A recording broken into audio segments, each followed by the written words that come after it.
jantungku, di hatiku, aku berguru kepadamu menuju peradaban yang maju demi Indonesiaku.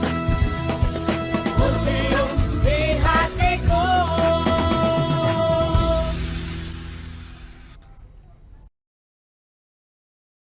Assalamualaikum warahmatullahi wabarakatuh. Salam sejahtera bagi kita semua. Om Swastiastu, Namo Buddhaya, salam kebajikan.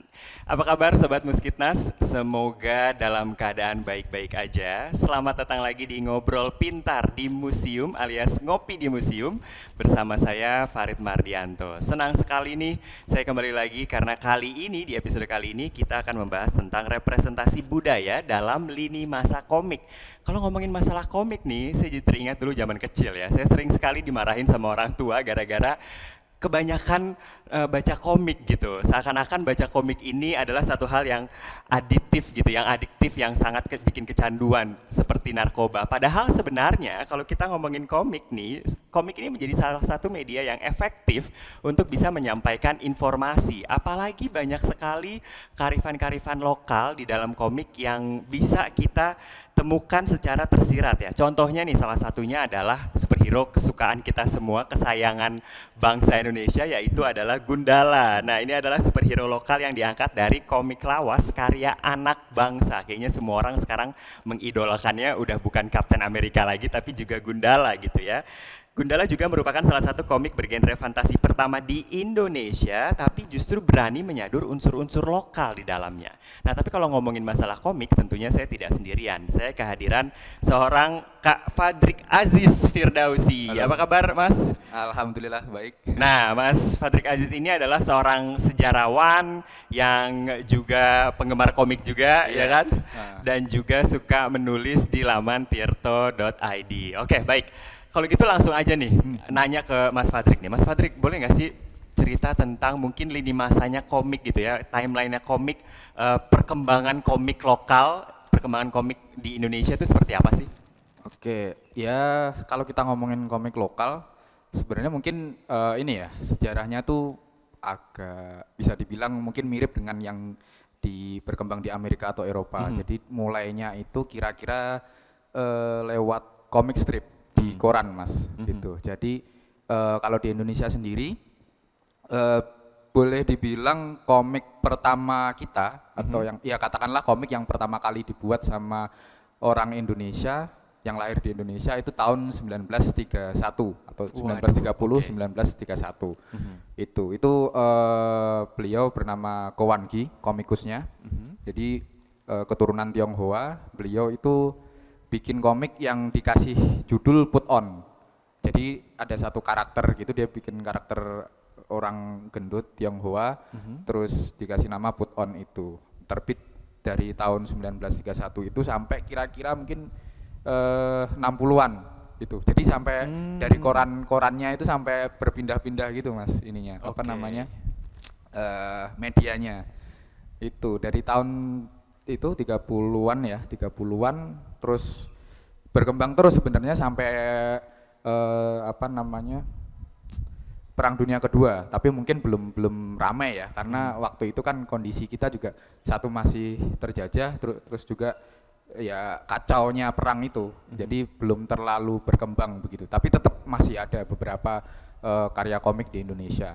Terus yang bisa kalau boleh dikatakan awal mula kita mulai naik statistik komiknya itu di tahun 50-an. Mungkin kalau ini juga kayaknya masyarakat juga udah banyak yang tahu ya komik Sri Asih. Sri Asih, oke. Itu superhero juga seperti Gundala dibikin sama Raden Ahmad Kosasih. Nah, beliau ini bikin komik Sri Asih itu kira-kira kalau nggak salah tahun 1954 kira-kira. Jadi berarti Sri Asih dulu sebelum Gundala? Iya, benar. Oke, ini saya baru tahu nih. Jadi ya dari situlah sebenarnya kita mulai kenal tuh komik-komik kayak superhero, terus kemudian ada yang Tarzan gitu, jadi banyak juga tuh komik Tarzan gitu, karena memang dulu kan kita masih apa ya, boleh dibilang tuh kebanyakan komik kita ada yang impor. Kalau sekarang kan mungkin kita tahu kalau di toko-toko buku tuh komik-komik manga gitu kan dari Jepang gitu. Nah kalau dulu dari Amerika makanya kemudian Oh. komikus-komikus pertama kita itu ya kebanyakan belajar atau apa ya kayak semacam kena pengaruhnya itu dari Amerika. Nah, ya salah satu contohnya adalah superhero Sri Asih itu tadi kan. Ya, kita mungkin bisa bilang beliau Sri Asih itu apa ya? Bukan nyontek sih sebenarnya, terinspirasi gitulah dari Iya. dari Wonder Woman. Kita bisa bilang gitu. Oke. Nah, dari situ kemudian ya ini ya seperti apa kayak orang banyak bilang, Mas tadi bilang kalau baca komik terus dimarahin sama orang Iya, tua iya, gitu iya, kan. Nah, itu. zaman itu juga kayak gitu tuh. Sama berarti ya? Sama perkembangannya. Jadi karena dianggap komik ini bikin anak-anak males gitu kan, disuruh sekolah malah baca komik gitu kan atau belajar baca komik. Nah, itu akhirnya sama pemerintah ya ada beberapa larangan gitulah. Oh gitu. Gitu. Jadi sempat dibatasi juga. Terus akhirnya komikus kita itu ini bikin kayak semacam bisa dibilang terobosan ya.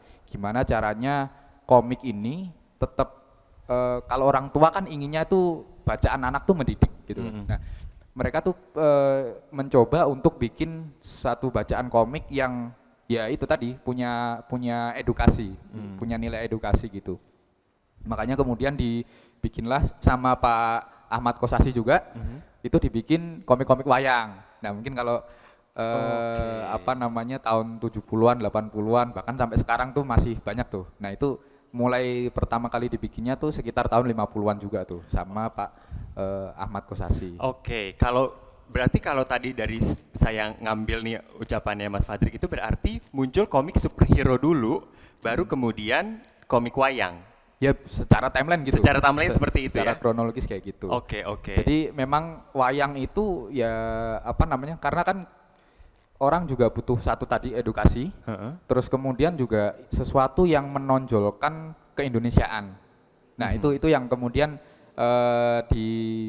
diaplikasikan sama Pak Ahmad Kosasi ini lewat komik wayang begitu. Terus ya kemudian superhero ini juga berkembang lagi Mas. Jadi tahun tadi 50-an, tahun 60-an itu setelah komik wayang itu muncul komik-komik Medan.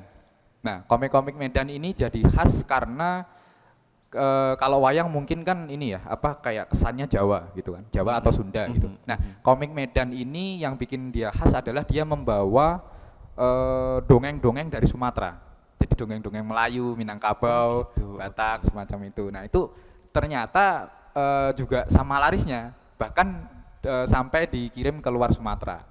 Itu jadi ada satu era kalau di dalam sejarah komik itu menyebutnya era komik Medan. Jadi karena memang komikusnya itu kebanyakan datang dari Medan, terus bikin komik yang kebanyakan dongeng, terus ya ada juga beberapa komik itu komik apa ya kayak semacam mungkin kita menyebutnya sekarang tuh science fiction atau fantasi gitu, terus ada bahkan yang bikin komik filsafat gitu. Jadi komik filsafat isinya berarti adalah kayak filosofi atau? Iya benar. Jadi ceritanya itu lebih mendalam daripada sekedar komik yang ya kalau superhero bisa kita katakan kayak hiburan gitu kan. Nah ini lebih mendalam gitu. Salah satu komikus yang terkenal itu Pak Taguan Harjo. Itu beliau bisa dianggap salah satu apa ya pionir dan salah satu yang paling terkenal dari komikus Medan gitu. Itu awal tahun 60-an gitu. Nah terus baru kemudian kita masuk tuh ke era kejayaan komik Indonesia kalau dibilangnya dari sejarah komik gitu ya. Itu dari akhir tahun 60-an sampai mungkin sekitar akhir 70-an. Jadi sekitar 20 tahunan itu disebutnya masa jaya komik Indonesia. Ini masa jaya karena pembacanya yang sangat banyak atau hasilnya juga yang karyanya yang sangat banyak ya. Satu pembacanya juga udah meledak ya, udah satu Indonesia gitu udah baca komik anak-anaknya, terus juga dari segi kuantitas juga lebih banyak daripada tahun-tahun sebelumnya. Jadi ya kalau Mas tadi nyebutnya Gundala, nah itu muncul di era ini nih, di era akhir 1960-an gitu, yang bikin Pak Azmi. Ya, kalau nggak salah 68 atau 67 begitu komik pertamanya lahir, terus kemudian bahkan sampai sebelum filmnya yang barusan ini itu ada juga filmnya kalau nggak salah di tahun 90 atau 80 begitu. Jadi memang saking saking terkenalnya sehingga Akhirnya dibuat film sampai ya? dibuat film.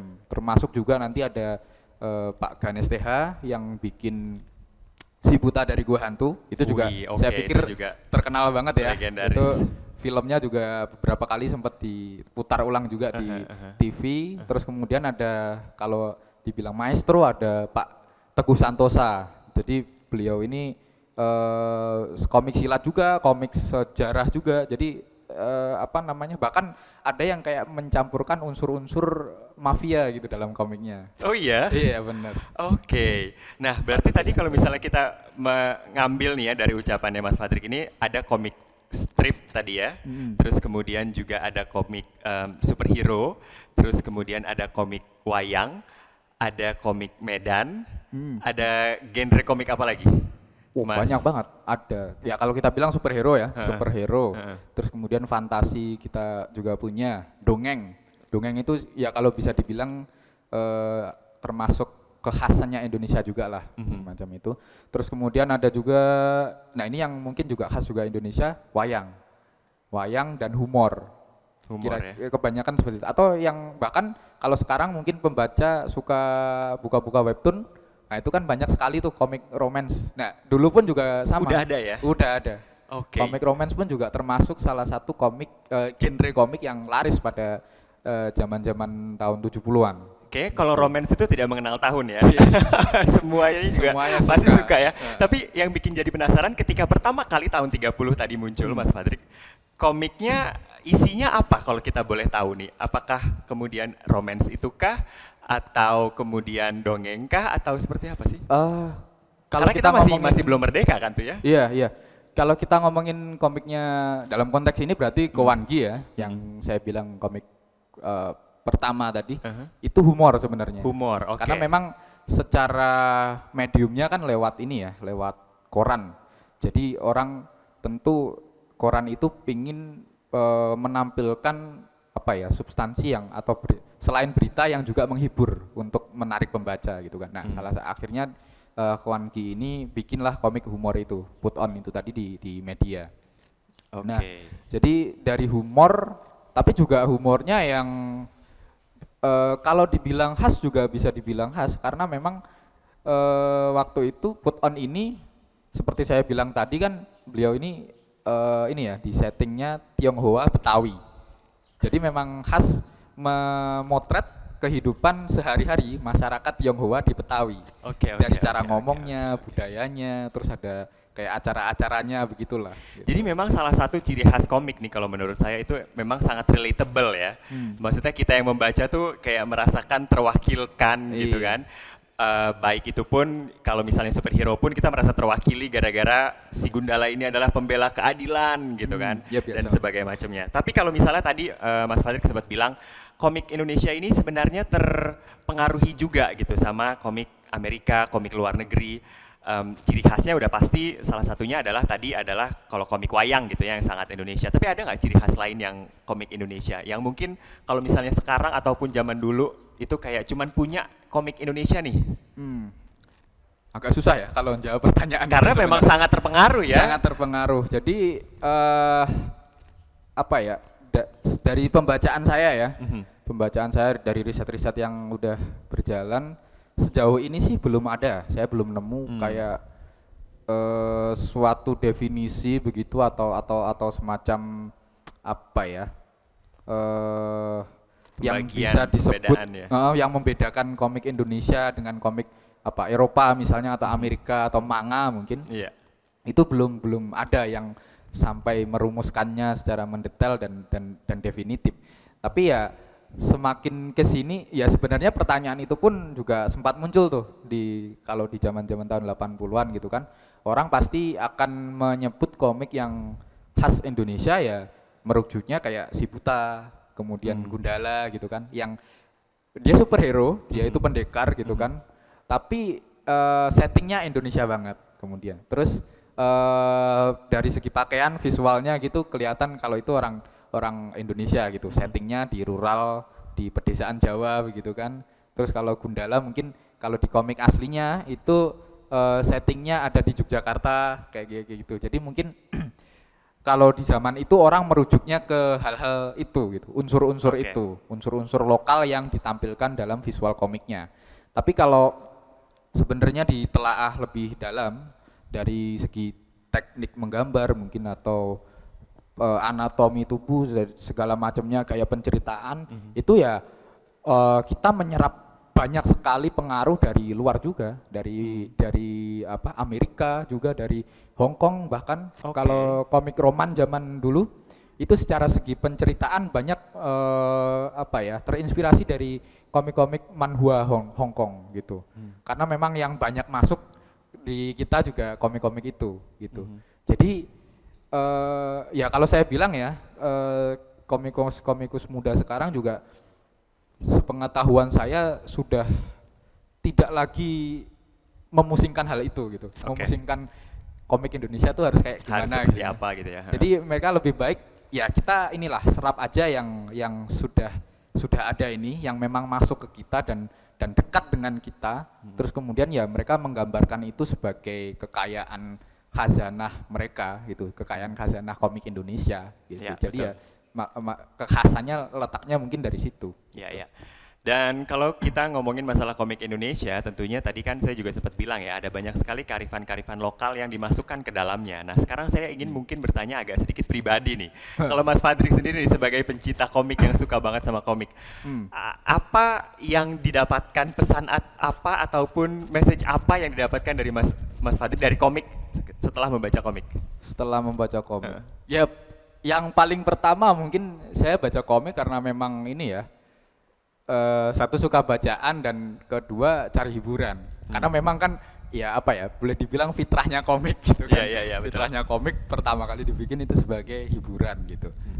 Medium untuk bercerita lah, katakanlah seperti itu. Jadi ya yang pertama kali membuat saya tertarik sama komik dan bahkan sekarang itu mempelajari komik secara kesejarahan itu juga ya karena memang suka.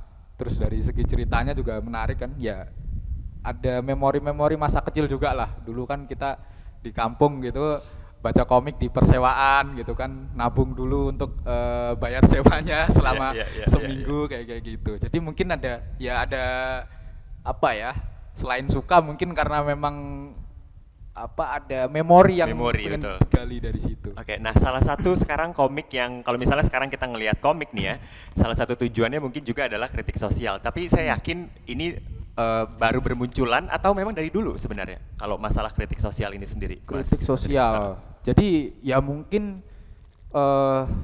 tidak di zaman katakanlah kayak misalnya era-era Gundala Sibuta dari Gua Hantu begitu. Mungkin tidak sefrontal kalau kita bilang sekarang kritik sosial begitu. Tapi mungkin sindiran-sindiran itu Sindiran ya, betul. saya lihat juga ada di beberapa komik itu juga ada gitu. Jadi memang ya kita tahu sendirilah ya, zaman itu zamannya Pak Terbatas Harto kan ya. ya memang agak susah untuk beropini. Jadi mungkin ya yang alus-alus aja gitu. Itu ya ada beberapa komik yang memang memotret kehidupan sosial. Gitu. Jadi potret sosial, tapi dia tidak mengatakan bahwa itu adalah sebuah kritik sosial ya, sebagai potret aja. Tapi mungkin kalau pembaca sekarang itu bisa membaca itu sebagai wah ini kritik sosial nih kayak gitu. Yang kayaknya kalau misalnya kita baca sekarang masih relate gitu Masih ya. relate gitu. Oke, nah kalau komik kesukaan atau tokoh kesukaan nih, ada nggak dari Mas Fadrik tokoh kesukaan, komik kesukaan? Kalau saya tadi kan sempat nyebut kalau saya Gundala karena memang besar di zaman itu gitu dan Gundala itu kayak masa kemasannya saat itu gitu. Kalau Mas Fadrik ada nggak? Saya mungkin tidak melewati masa 1970-an karena memang belum lahir waktu itu. Saya juga belum sih Mas, cuman tahu aja. Tapi kemudian dari persewaan komik kayak gitu saya tertariknya itu komik-komik silat. Ya biasalah ya, cowok itu kan sukanya kalau mungkin kita juga baca kalau dari Indonesia komik-komik silat gitu kan, Sibuta kayak gitu. Terus ada dulu itu kalau nggak salah ada seri Mandala itu yang bikin Mansur Daman. Nah dua itu sih yang apa ya menarik yang paling banyak komiknya juga menarik minat saya dua itu. Terus kalau ya dari komik Jepang misalnya gitu Kung Fu Boy. Oh, Kung Fu Boy. Kalau itu kayaknya semua remaja pada masanya tahun 90-an baca itu tuh. biasanya. baca itu Kung Fu Boy ya. Kung Fu Dan Boy. kayak nggak sabar nungguin berikutnya gitu ya. Iya. Nah, terus tadi Mas Fadrik sempat menyebutkan Bapak Ahmad Kosasi ya, yang beliau juga dinobatkan sebagai Bapak Komik Iya, Indonesia Bapak ya. Komik Indonesia. Boleh cerita di balik penobatan beliau atau kenapa gitu Pak Ahmad Kosasi yang akhirnya dinobatkan sebagai Kalau Bapak Komik kenapanya, Indonesia? saya pikir karena memang beliau seperti saya sebut tadi ya, mempelopori begitu genre yang kita sebut komik wayang itu tadi, yang saya bilang bahwa itu apa ya, memang diciptakan untuk memenuhi aspek satu edukasi, dua itu kemudian memenuhi aspek keindonesiaan itu, gitu. Jadi makanya tadi kalau kadang orang tanya komik yang khas Indonesia yang kayak apa, mungkin bisa disebutkan komik wayang, Oke, gitu. oke. Jadi kepeloporan itulah yang saya pikir jadi dan memang kepeloporan itu yang jadi dasar Pak Ahmad Kosasi ini mendapatkan gelar tituler semacam itu gitu, Bapak Komik Indonesia, karena memang khas itu. Ya meskipun sebenarnya setelah beliau itu ada juga beberapa yang bikin komik wayang juga gitu. Tapi memang secara apa ya, keterkenalan mungkin dan keterbacaan yang paling di atas ya Pak Ahmad Kosasi gitu. Oke, baik. Ini mungkin pertanyaan terakhir gitu ya buat Mas Fadrik nih ya. Ngomongin masalah potensi komik. Karena kita besar di masa komik juga sangat besar gitu ya. Kita baca gitu kan serinya, tokoh-tokohnya. Kalau sekarang bagaimana menurut Mas Fadrik ini potensi komik lokal gitu ya, komik Indonesia dalam sebagai media edukasi buat anak-anak Indonesia nih? Ya pada dasarnya ya semua media itu punya potensi yang sama, entah itu film, gambar atau audio atau ya apapun lah, apapun media itu punya potensi yang sama untuk jadi bahan edukasi atau menyediakan bacaan-bacaan yang dalam tanda kutip mendidik begitu. Jadi dan komik pun sama kayak gitu. Kalau kita mau memanfaatkan itu, saya pikir ya itu media yang besar sekali, karena memang dari segi keterbacaan ya siapa sih anak-anak gitu yang tidak suka komik gitu. Betul. Kan gitu. Di masa-masa pertumbuhan kan memang kita suka yang visual begitu. Nah, saya pikir memang sangat bisa ya untuk dimanfaatkan sebagai media edukasi. Tapi yang sebenarnya yang juga penting yang harus ditekankan adalah seperti saya bilang tadi Mas, komik itu pertama kali adalah media bercerita. Oke. Jadi dia memang bisa dikasih muatan untuk edukasi. Tapi yang lebih penting adalah dia itu seharusnya bercerita. Komik itu bercerita. Makanya sebisa mungkin kalau memang mau memanfaatkan komik itu untuk media edukasi, sebaiknya tidak dalam rangka untuk menggurui. Oke. Gitu. Jadi ya biarkan dia bercerita aja gitu sebagai medium cerita, dan saya pikir juga pembaca enggak bodoh lah. Pembaca pasti bisa lah mencerna isinya, terus kemudian mengambil ya entah itu manfaat, entah itu apa yang bisa berguna buat dirinya gitu. Jadi saya pikir itu sih, kalau kita ngomongin potensi pasti besar, tapi Pasti ada ya. Pasti ada. Tapi yang lebih penting lagi sebenarnya adalah yaitu tadi, komik itu adalah pertama kali sebagai medium bercerita, dan komikus juga sebaiknya tidak dibebani dengan tugas untuk mendidik pembacanya. Iya, baiklah. Oke, kalau begitu terima kasih Mas Fadrik sudah hadir di Ngopi di Museum barengan sama terima Muskitnas. Terima kasih juga buat yang sudah menonton. Jangan lupa nih untuk memfollow Instagram @muskitnasofficial dan juga mensubscribe dong kanal YouTube-nya Museum Kebangkitan Nasional. Kalau gitu sekarang saatnya saya Farid Mardianto undur diri. Sampai jumpa lagi di Ngobrol Pintar di Museum episode selanjutnya. Wassalamualaikum warahmatullahi wabarakatuh. Waalaikumsalam. Museumku di hatiku, aku